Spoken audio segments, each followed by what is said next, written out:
रेवड़ी पर रेस, दिल्ली में नो फेज। वो 7 वजह जिन्होंने लिख दी अरविंद केजरीवाल की हार की स्क्रिप्ट। 2014 के बाद बीजेपी ने देश में अद्भुत चुनावी कामयाबियां हासिल की। केंद्र में बीजेपी तीसरी बार सत्ता में है। बीजेपी ने देश के कोने कोने में विस्तार पाया, लेकिन जहां देश का पावर सेंटर है, जहां बीजेपी का भव्य मुख्यालय है, उस दिल्ली में सरकार बनाने के लिए बीजेपी 1998 से ही तरस रही थी। 1998 से लेकर 2025 27 साल का फासला, लेकिन अब यमुना के किनारे बसी दिल्ली का सियासी मूड बदल चुका है। दिल्ली में बीजेपी ने तगड़ी वापसी की है, लेकिन इस वापसी का एक्स फैक्टर क्या है? कैसे बीजेपी दिल्ली में केजरीवाल के मुफ्त पानी, बिजली और बस के तिलिस्म को तोड़ने में कामयाब रही? 7 पॉइंट में समझते हैं। फ्री बीच पर केजरीवाल से आगे चली गई बीजेपी। दिल्ली चुनाव में बीजेपी ने आम आदमी पार्टी को उनके ही सबसे मजबूत चुनावी प्लान पर पटखनी दी। मुफ्त बिजली और मुफ्त पानी केजरीवाल के 2 ऐसे मुद्दे थे जिसने देश में चुनाव कैसे होते हैं इसकी परिभाषा ही बदल दी। बीजेपी ने इसी मुद्दे को पाला पोसा और इस पर केजरीवाल से आगे चली गई। दिल्ली चुनाव में बीजेपी मुफ्त दिए जाने वाले घोषणाओं पर केजरीवाल से आगे चली गई। 2500 प्रति माह की आर्थिक मदद की घोषणा की, जो केजरीवाल के 2100 के प्रस्ताव से अधिक है। इसके साथ साथ बीजेपी ने 500 रुपये में एलजीपी सिलेंडर, होली और दिवाली पर एक फ्री सिलेंडर, गर्भवती महिलाओं के लिए पोषण किट, झुग्गीवासियों के लिए 5 रुपये में पौष्टिक भोजन और 70 वर्ष से अधिक उम्र के वरिष्ठ नागरिकों के लिए मुफ्त चिकित्सा सहित कई योजनाएं की घोषणा की। इसमें वरिष्ठ नागरिकों के मिलने वाला पेंशन 2000 से बढ़ाकर 2500 करने का वादा किया गया। इसके अलावा बीजेपी ने दिल्ली में लोगों को 10 लाख तक मुफ्त इलाज का वादा किया। आम आदमी पार्टी की सरकार दिल्ली में मुफ्त बिजली, पानी, इलाज, शिक्षा, महिलाओं को मुफ्त बस यात्रा, बुजुर्गों की मुफ्त तीर्थ यात्रा की योजना चला ही रही थी।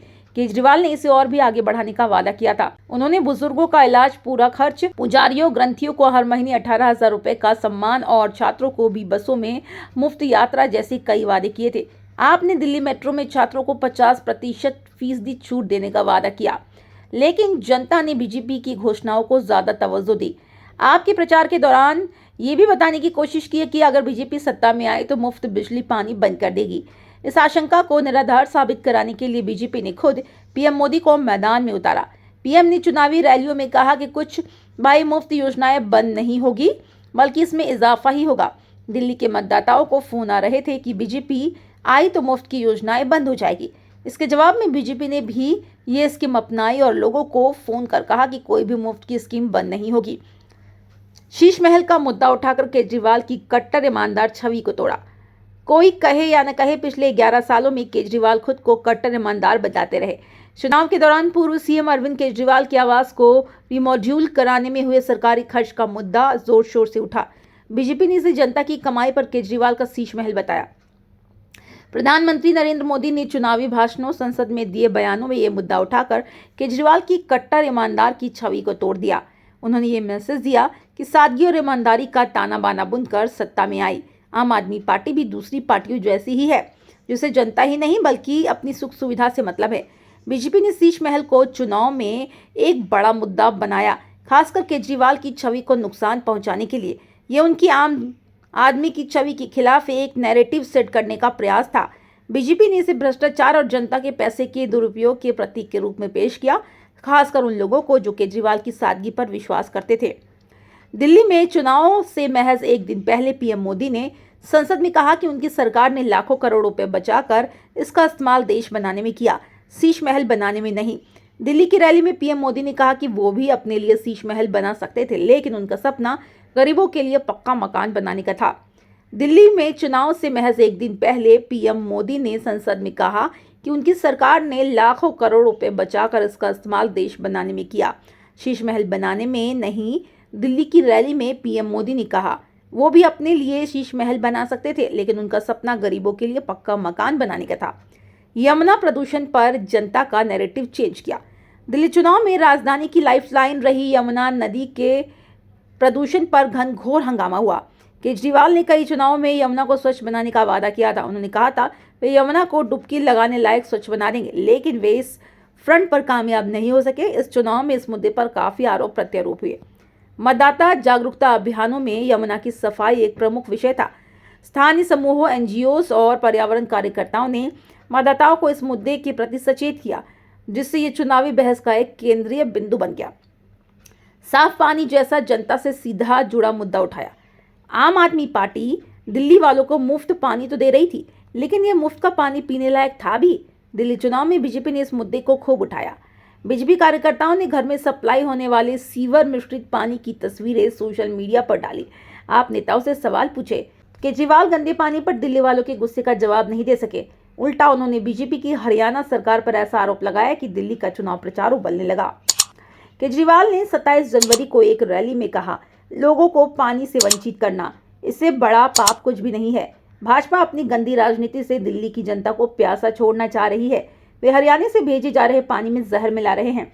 उन्होंने आगे कहा था, ये प्रदूषित पानी इतना जहरीला है कि इसे दिल्ली में मौजूद वाटर ट्रीटमेंट प्लांट की मदद से ट्रीट नहीं किया जा सकता। भाजपा दिल्ली वासियों की सामूहिक हत्या करना चाहती है, पर हम ऐसा नहीं होने देंगे। ये बेहद गंभीर आरोप था। चुनावी नतीजे बताते हैं, लोग केजरीवाल की सफाई से भड़क गए, क्योंकि साफ पानी सप्लाई करने के लिए केजरीवाल के पास 11 साल थे, लेकिन दिल्ली वालों को साफ पानी नहीं मिल पाया। आपके दिग्गजों को घर में घेरा।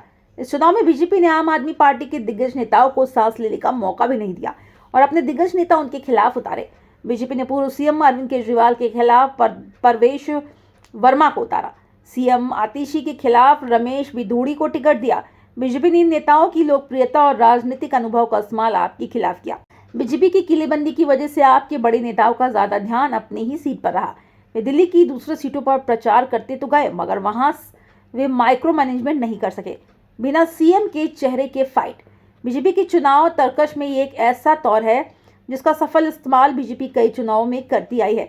चुनावी गुटबाजी, जाति गोलबंदी, क्षेत्रीय पहचान से पैदा होने वाली दिक्कतों को देखते हुए बीजेपी पिछले कुछ चुनाव में मुख्यमंत्री पद के उम्मीदवार की घोषणा नहीं करती आ रही है। दिल्ली विधानसभा चुनाव में भी बीजेपी ने ऐसा ही किया। इसका नतीजा ये हुआ कि दिल्ली के बीजेपी के वोटर और समर्थक पूर्वांचली, पहाड़ी, पंजाबी में नहीं बटे। उन्होंने एक मुश्त होकर बीजेपी को वोट दिया। सीएम कैंडिडेट न होने की वजह से सवर्ण, दलित, ओबीसी, बनिया जैसे गैर जरूरी बहस से बीजेपी बच गई। उसका सारा फोकस आम आदमी पार्टी के नैरेटिव को फेल करने में था और बीजेपी इस फॉर्मूले में कामयाब भी रही। बीजेपी इस फॉर्मूले पर हरियाणा, छत्तीसगढ़, राजस्थान, मध्य प्रदेश, महाराष्ट्र में चुनाव जीत चुकी है।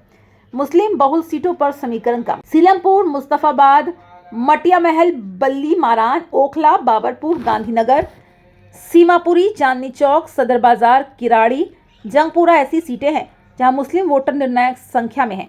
इन सीटों पर कांग्रेस के उम्मीदवार थे, आपके उम्मीदवार थे। मुस्तफाबाद और ओखला पर तो AIMIM ने भी अपने उम्मीदवार उतारे। इन सीटों के नतीजे रुझान बताते हैं कि यहाँ के समीकरण ऐसे बने कि बीजेपी को फायदा हुआ। आपका अभ्युदय। बता दें, 2013 में जब दिल्ली का विधानसभा चुनाव हुआ तो बीजेपी को बड़ी उम्मीद थी, लेकिन बीजेपी की इस चुनाव में 31 सीटों पर आकर अटक गई। फिर 2015 की चुनावी रणभूमि रोमांच और टकराव का जबरदस्त मिश्रण ली हुई थी। 2014 में नरेंद्र मोदी देश में चुनावी चमत्कार करते हुए केंद्र की सत्ता पर काबिज हो चुके थे। बीजेपी को अपने दम पर पूर्ण बहुमत मिला। इधर दिल्ली में अरविंद केजरीवाल की लोकप्रियता आसमान पर थी।